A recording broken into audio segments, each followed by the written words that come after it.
En esto descubrieron 30 o 40 molinos de viento que hay en aquel campo, y así como Don Quijote los vio, dijo a su escudero: la aventura va guiando nuestras cosas mejor de lo que acertáramos a desear, porque ves allí, amigo Sancho Panza, donde se descubren 30 o poco más desaforados gigantes, con quien pienso hacer batalla y quitarles a todos las vidas, con cuyos despojos comenzaremos a enriquecer.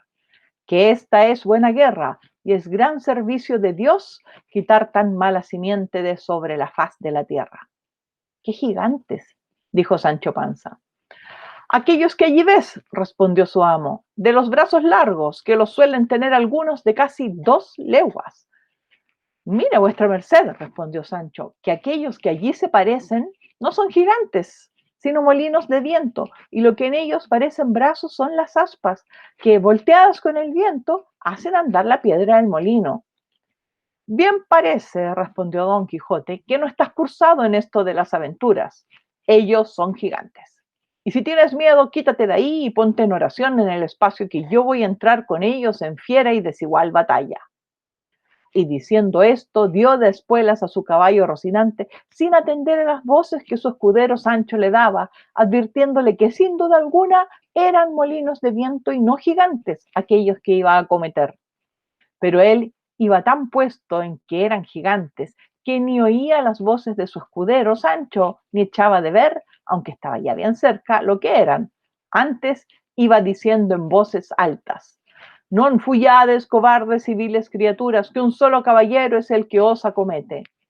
Levantóse en esto un poco de viento y las grandes aspas comenzaron a moverse, lo cual, visto por Don Quijote, dijo: pues, aunque mováis más brazos que los del gigante Briareo, me lo habéis de pagar. Y en diciendo esto, y encomendándose de todo corazón a su señora Dulcinea, pidiéndole que en tal trance le socorriese, bien cubierto de su rodela, con la lanza en el ristre, arremetió a todo el galope de Rocinante y embistió con el primero molino que estaba delante, y dándole una lanzada en el aspa, la volvió el viento con tanta furia que hizo la lanza pedazos, llevándose tras sí al caballo y al caballero, que fue rodando muy maltrecho por el campo. Acudió Sancho a socorrerle a todo el correr de su asno, y cuando llegó halló que no se podía menear. Tal fue el golpe que dio con él Rocinante. Válame Dios, dijo Sancho, ¿no le dije yo a vuestra merced que mirase bien lo que hacía, que no eran sino molinos de viento, y no lo podía ignorar, sino quien llevase otros tales en la cabeza? Calla, amigo Sancho, respondió Don Quijote, que las cosas de la guerra, más que otras, están sujetas a continua mudanza, cuanto más que yo pienso, y es así verdad que aquel sabio Frestón, que me robó el aposento y los libros, ha vuelto estos gigantes en molino por quitarme la gloria de su vencimiento. Tal es la enemistad que me tiene, mas al cabo, han de poder poco sus malas artes contra la bondad de mi espada. Dios lo haga como puede, respondió Sancho Panza. Y ayudándole a levantar, tornó a subir sobre Rocinante, que medio despaldado estaba.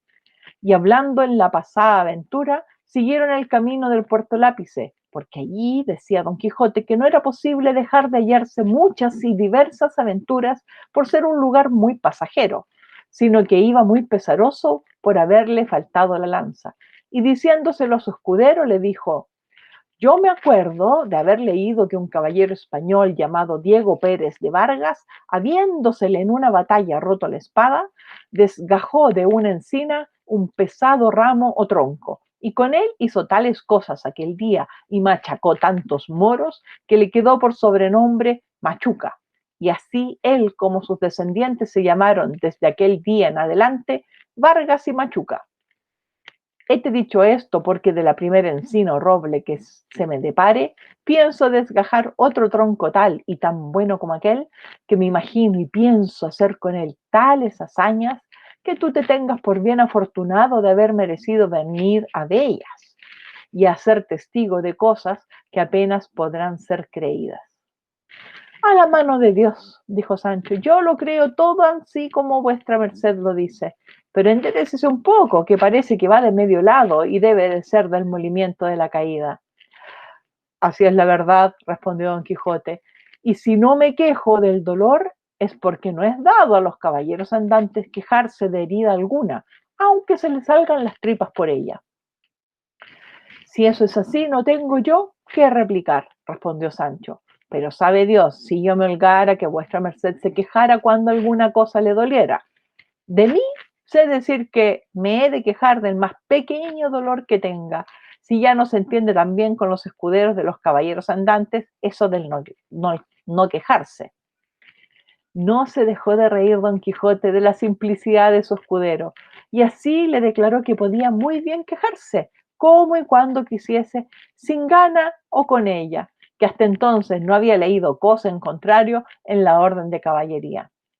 Díjole Sancho que mirase que era hora de comer. Respondióle su amo que por entonces no le hacía menester, que comiese él cuando se le antojase. Con esta licencia se acomodó Sancho lo mejor que pudo sobre su jumento y sacando de las alforjas lo que en ellas había puesto, iba caminando y comiendo detrás de su amo muy de su espacio y de cuando en cuando empinaba la bota con tanto gusto que le pudiera envidiar el más regalado bodegonero de Málaga. Y, en tanto que él iba de aquella manera menudeando tragos, no se le acordaba de ninguna promesa que su amo le hubiese hecho, ni tenía por ningún trabajo, sino por mucho descanso, andar buscando las aventuras por peligrosas que fuesen. En resolución, aquella noche la pasaron entre unos árboles y del uno de ellos desgajó don Quijote un ramo seco que casi le podía servir de lanza y puso en él el hierro que quitó de la que se le había quebrado. Toda aquella noche no durmió don Quijote, pensando en su señora Dulcinea por acomodarse a lo que había leído en sus libros, cuando los caballeros pasaban sin dormir muchas noches en las florestas y despoblados, entretenidos con las memorias de sus señoras. No la pasó así Sancho Panza, que, como tenía el estómago lleno, y no de agua de chicoria, de un sueño se la llevó toda, y no fueran parte para despertarle, si su amo no lo llamara, los rayos del sol que le daban en el rostro, ni el canto de las aves, que muchas y muy regocijadamente la venida del nuevo día saludaban. Al levantarse, dio un tiento a la bota y hallóla algo más flaca que la noche antes, y afligiósele el corazón por parecerle que no llevaban camino de remediar tan presto su falta. No quiso desayunarse don Quijote porque, como está dicho, dio en sustentarse de sabrosas memorias. Tornaron a su comenzado camino del Puerto Lápice y a obra de las 3 del día le descubrieron. Aquí, dijo, enviándole don Quijote, podemos, hermano Sancho Panza, meter las manos hasta los codos en esto que llaman aventuras, mas advierte que, aunque me veas en los mayores peligros del mundo, no has de poner mano a tu espada para defenderme, si ya no vieres que los que me ofenden es canalla y gente baja, que en tal caso bien puedes ayudarme. Pero si fueren caballeros, en ninguna manera te es lícito ni concedido por las leyes de caballería que me ayudes, hasta que seas armado caballero. Por cierto, señor, respondió Sancho, que vuestra merced sea muy bien obedecido en esto, y más que yo de mío me soy pacífico y enemigo de meterme en ruidos ni pendencia. Bien es verdad que en lo que tocare a defender mi persona no tendré mucha cuenta con esas leyes, pues las divinas y humanas permiten que cada uno se defienda de quien quisiere agraviarle. No digo yo menos, respondió don Quijote, pero en esto de ayudarme contra caballeros has de tener a raya tus naturales ímpetus. Digo que así lo haré, respondió Sancho, y que guardaré ese preceto tan bien como el día del domingo. Estando en estas razones, asomaron por el camino 2 frailes de la orden de San Benito, caballeros sobre 2 dromedarios, que no eran más pequeñas 2 mulas en que venían. Traían sus antojos de camino y sus quitasoles. Detrás de ellos venía un coche con 4 o 5 de a caballo que le acompañaban y 2 mozos de mulas a pie. Venía en el coche, como después se supo, una señora vizcaína que iba a Sevilla, donde estaba su marido, que pasaba a las Indias con un muy honroso cargo. No venían los frailes con ella, aunque iban el mismo camino. Mas apenas los divisó don Quijote cuando dijo a su escudero: O yo me engaño, o esta ha de ser la más famosa aventura que se haya visto, porque aquellos bultos negros que allí parecen deben de ser, y son sin duda, algunos encantadores que llevan hurtada alguna princesa en aquel coche, y es menester deshacer este tuerto en todo mi poderío. Peor será esto que los molinos de viento, dijo Sancho. Mire, señor, que aquellos son frailes de San Benito, y el coche debe de ser alguna gente pasajera. Mire que digo que mire bien lo que hace, no sea el diablo que le engañe. Ya te he dicho, Sancho, respondió don Quijote, que sabes poco de achaque de aventuras. Lo que yo digo es verdad y ahora lo verás. Y diciendo esto se adelantó y se puso en la mitad del camino por donde los frailes venían. Y en llegando tan cerca que a él le pareció que le podrían oír lo que dijese, en alta voz dijo: Gente endiablada y descomunal, dejad luego al punto las altas princesas que en ese coche lleváis forzadas. Si no, aparejaos a recibir presta muerte por justo castigo de vuestras malas obras.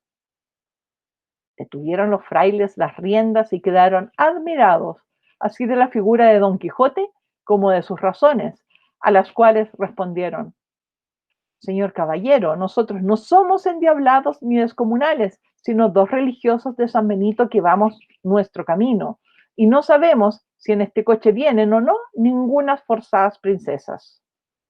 Para conmigo no hay palabras blandas, que ya yo os conozco, fe mentida canalla, dijo Don Quijote, y sin esperar más respuesta, picó a Rocinante, y la lanza baja arremetió contra el primero fraile con tanta furia y denuedo que, si el fraile no se dejara caer de la mula, él le hiciera venir al suelo mal de su grado y aún mal ferido si no cayera muerto.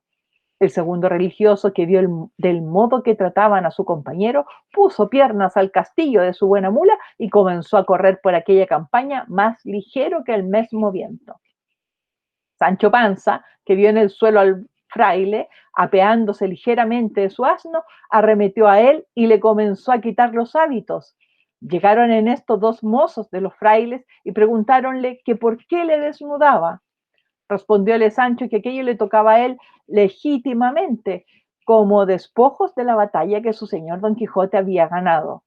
Los mozos, que no sabían de burlas ni entendían aquello de despojos ni batallas, viendo que ya Don Quijote estaba desviado de allí, hablando con las que en el coche venían, arremetieron con Sancho y dieron con él en el suelo.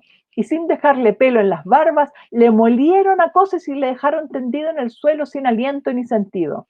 Y sin detenerse un punto, tornó a subir el fraile, todo temeroso y acobardado y sin color en el rostro. Y cuando se vio a caballo, picó tras su compañero, que un buen espacio que de allí le estaba aguardando y esperando en qué paraba aquel sobresalto, y sin querer aguardar el fin de todo aquel comenzado suceso, siguieron su camino, haciéndose más cruces que si llevaran al diablo a las espaldas. Don Quijote estaba, como se ha dicho, hablando con la señora del coche, diciéndole: La vuestra fermosura, señora mía, puede facer de su persona lo que más le viniera en talante, porque ya la soberbia de vuestros robadores yace por el suelo, derribada por este mi fuerte brazo. ¿Y por qué no penéis por saber el nombre de vuestro libertador? Sabed que yo me llamo Don Quijote de la Mancha, caballero andante y aventurero, y cautivo de la sin par y hermosa doña Dulcinea del Toboso. Y en pago del beneficio que de mí habéis recibido, no quiero otra cosa sino que volváis al Toboso y que de mi parte os presentéis ante esta señora y le digáis lo que por vuestra libertad he fecho.